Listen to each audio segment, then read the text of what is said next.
umaga sa inyong lahat. Magandang umaga rin po, Binibini. Tumayo ang lahat para sa ating panalangin. Maaari bang paunahan ang ating panalangin, Binibining Joanna? Sa ngalan ng Ama, ng Anak, ng Espiritu Santo. Amen. Ngayon at magpakailanman siya nawa. Amen. Sa ngalan ng Ama, ng Anak, ng Espiritu Santo. Amen. Bago kayo umupo, pakiayos muna ng inyong mga upuan at pangpulot ng basura sa ilalim. May lumiliban po ba sa araw na ito? Wala po. Kung ganoon ay mabuti dahil kumpleto kayong lahat. Ngayon class, sabay-sabay ang basahin ng aking panuntunan. Makinig ng mabuti sa guro. Maging aktibo sa talakayan. Magtaas ng kamay kung nais sumagot. Irespeto ang bawat isa. Naunawaan po ba ng lahat? Opo. Mabuti kung gano'n. Ngayon class, ano nga ba ang pinalakay natin noong nakaraang araw dito? Sige po. Tungkol sa sektor ng industriya. Tama, magaling. Ngayon ay inihanda ko itong isang balita at patuloy ko ito at unawain mabuti. At pagkatapos, ay sagutan niya ang ating mga katanungan. Nagparehistro ka na ba para sa 2025 election? Hindi po. Next month, deadline na sa September 30, oy. To register, kailangan sa mga Filipino citizen, 18 years old pataas. Nakatira sa Pilipinas for at least 1 year. Should be a resident sa area kung saan bumoboto for 6 months before the elections. And lastly, hindi pa disqualify ng batas para bumoto. But, how do I register? Kailangan, personal na magpunta sa Office of the Election Officer ng lugar kung saan ka mag-rehistro. Don't forget to bring a valid ID. Tapos, prepare your application form. Pwede i-download sa website ng COMELEC. Available din yan sa mismong opisina ng COMELEC. Sagutan ang form, and then submit for checking and verification. Dahil lang, diba? Kaya magparehistro na para makaboto. To know more, visit inquirer.net.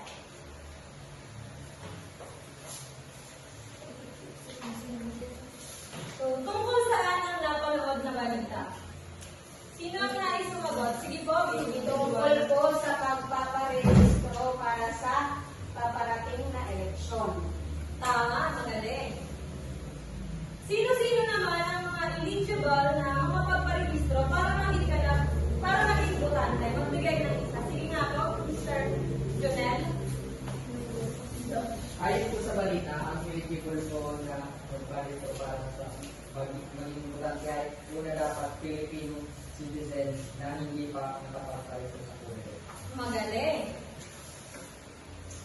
Bilang mag-aaral at mamamayan, bakit mahalaga na mayroon kayong kaalaman sa tamang proseso ng pagpaparehistro? Sige po, Hazel.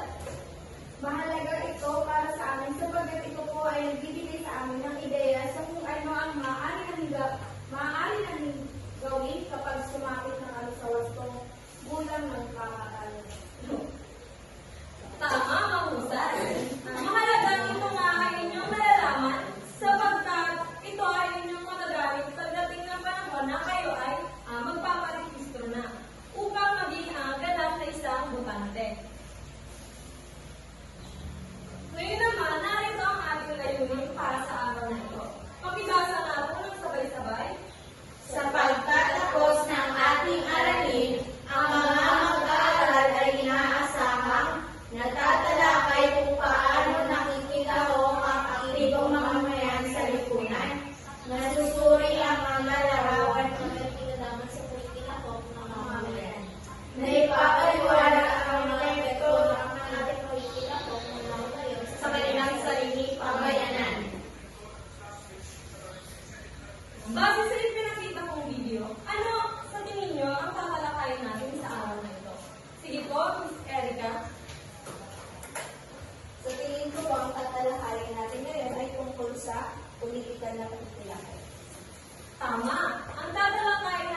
politikal na pakikilahok ay tumutukoy sa mga aksyon ng mga mamamayan na naglalayong impluwensyahan o baguhin ang mga polisiya at desisyon ng pamahalaan. Magaling, dahil may idea na kayo kung ano nga ba ang political na pakikilahok. Meron ako dito inihandang mga larawan at sasagutin niyo kung sino ang mga ito. Pakibasa nga po ng ating panuto. Kilalanin ito ibigay ang pangalan ng mga mukha na ipapakita. Pagkatapos ay ibigay ang kanilang posisyon na nahawakan sa ating pamahalaan. Nauunawaan po ba kung ano ang ating panuto? Opo. Ito ang unang larawan. Sino po ang nais sumagot? Sige po, Miss Val. Rocky Tulfo. Senador po siya. Tama, magaling. Siya si Rocky Tulfo. At ang kanyang posisyon ay senador. Ito naman ang pangalawang larawan. Ay, dapat. Ay, Sige po, Mr. Clarianes. Daddy, si Daddy. Si President Bongbong Marcos. President Bongbong Marcos. Junior! Tama, magaling. Siya si Bongbong Marcos. At siya, at ang kanyang posisyon ay Vice President. Ito naman ang pangatlong larawan. Sinong nais sumagot? Ako po. Ako po. Si po, Miss Joanna. Ben Abardo. Governor. Tama, siya si Ben Abardo. Siya ay isang governor. President, Vice President. Para naman sa ating ikaapat na larawan, sino ang nais sumagot? Sige po, Miss Val. Sara Duterte Carpio. Position na po is Vice President. Tama, siya si Sara Duterte Carpio. At ang kanyang posisyon ay Vice President. Pwede niyo bang palakpakan ang inyong mga sarili dahil nasagot mo ang pangkaroon? Ngayon naman ay dumako tayo sa kahalagahan ng pagboto. At pakibasa nga po, Miss Hazel, Kabupan. Ito ay isang karapatan. Ang pagboto ay nakasaad sa 1987 na sa Litong Batas sa Artikulo 5 o mas kilala bilang karapatan sa halal. Okay? So, ang pagboto ay isang mahalagang karapatan na nagbibigay sa mga mamamayan ng kapangyarihan na lumahok sa demokrasya. Pangalawa, pakibasa nga po, Miss Joanna. Ito'y nagbibigay ng pagkakataon, nagbibigay ng oportunidad para sa atin na makamit ang tunay na pagbabago. Okay. Ang pagboto ay nagbibigay ng pagkakataon na makilahok sa paghuhubog ng kinabukasan ng bansa. Para naman sa ating ikatlong talakayan, sinong nais magbasa? Sige po, Miss Erica. Binibigay ng boses ang mga mamamayan tuwing sasabit ang eleksyon na tatalakay ang mga isyu na nakaka-apekto sa mga kapirahan ng mga Pilipino. So, ang pagboto ay nagbibigay ng boses sa mga mamamayan sa pamamagitan ng pagpapahintulot sa kanila na makilahok sa mga desisyon na nakaka-apekto sa kanilang buhay. At para naman sa ating panguling talakayan, pakibasa nga po, Miss Hazel. Pinakamalakas nito ang demokrasya. Sa madaling salita, ang kapangyarihan ng Estado ay nagmumulat sa mga tao o mamamayan at hindi sa gobyerno at sa mga tao bumubuo ito. May maraming salamat. So, kapag tayo ay bumoto, tayo ay nakikilahok sa proseso ng paggawa ng desisyon sa ating bansa at tinitiyak na ang mga ito ay naririnig ng bawat isa. Dumako naman tayo para sa ating pangkatang gawain.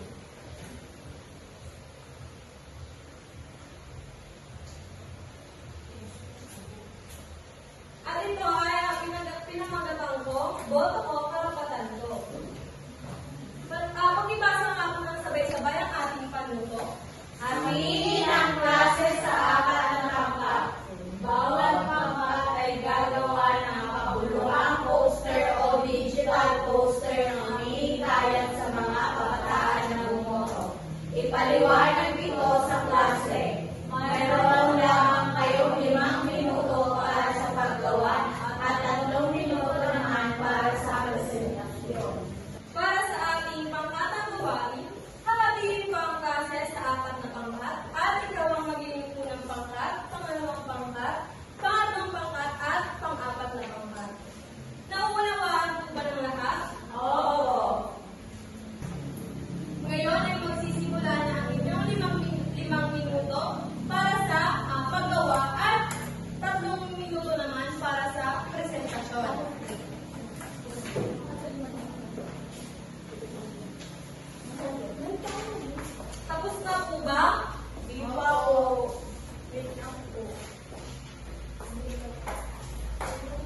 Ang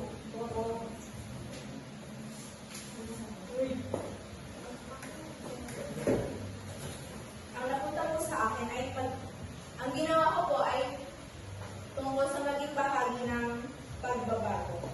Ang larawan naman ito ay ng mga kabataan na masayang bumuboto na nag-uusap tungkol sa mga isyu at nagkakaroon ng talakayan. Yun lamang po, maraming salamat.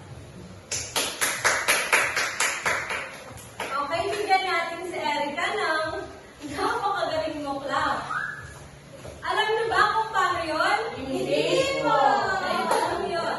1, 2, 3, 1, 2, 3. Napakagaling mo. Napakagaling mo. Magsitayo po ang lahat. Ay, sabay po natin gawin. 1, 2, 3, 1, 2, 3. Napakagaling mo. Sino naman ang pangalawang pangkat na nais magpresenta? Sige po, Miss Rachel. Okay. So, ang napunta sa akin is, your vote, your state future. So, ang poster ay nagpapakita ng mga kabataan na nag-aaral o nag-aaral ng mga isyu sa lipunan na may kasama mga simpulo ng mga pag-unlad tulad ng mga libro at laptop. Okay, magaling. Bigyan naman natin siya ng Cardo Talisay Club. Ganito lang yun. 1, 2, 3, 1, 2,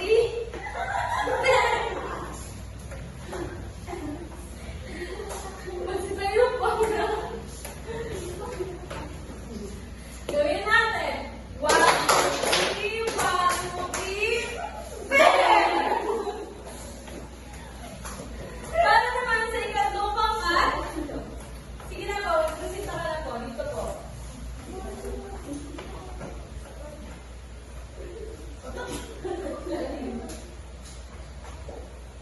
Ang iyong boto, ang iyong boto. Ang poster na ay may mga kabataan na nag-uusap at nagkakaroon ng talakayan na may mga speech bubbles na naglalaman ng mga ideya at opinion.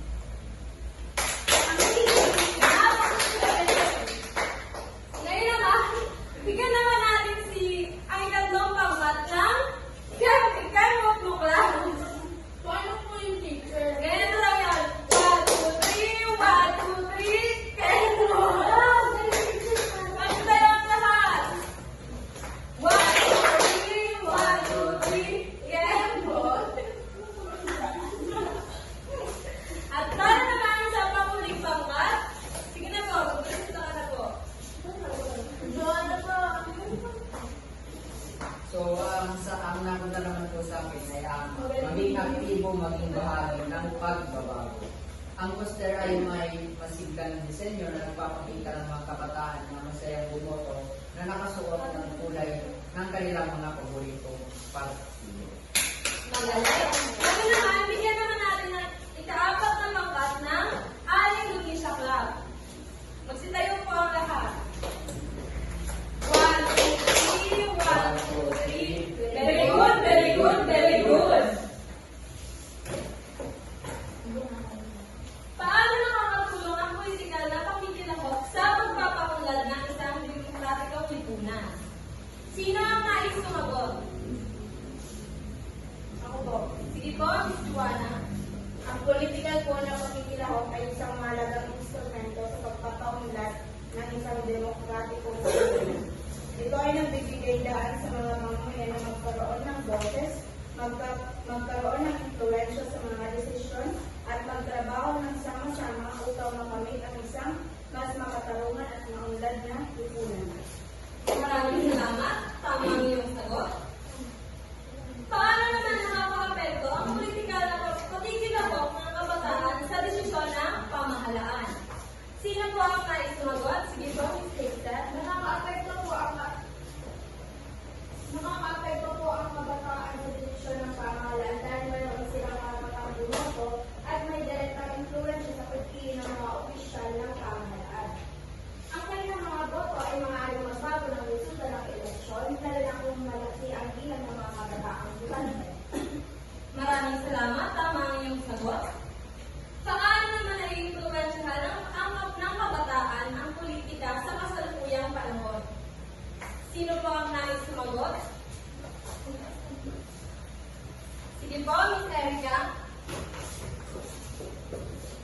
Ang kabataan po ay may malaki at lumalaking impluwensya sa politika sa kasalukuyan. Ang kanilang aktibong palitikano at paggamit ng mga bagong teknolohiya ay nagbibigay sa kanila ng kapangyarihan na makapagdulot ng pagbabago sa lupa. Magaling. Para naman sa ating takdang aralin, pakibasa nga po ang inyong takdang aralin. Magsaliksik sa tungkol sa kahulugan at halimbawa ng mga sumusunod. Demokrasya, NGO, PBO. Box Office. Maraming salamat po.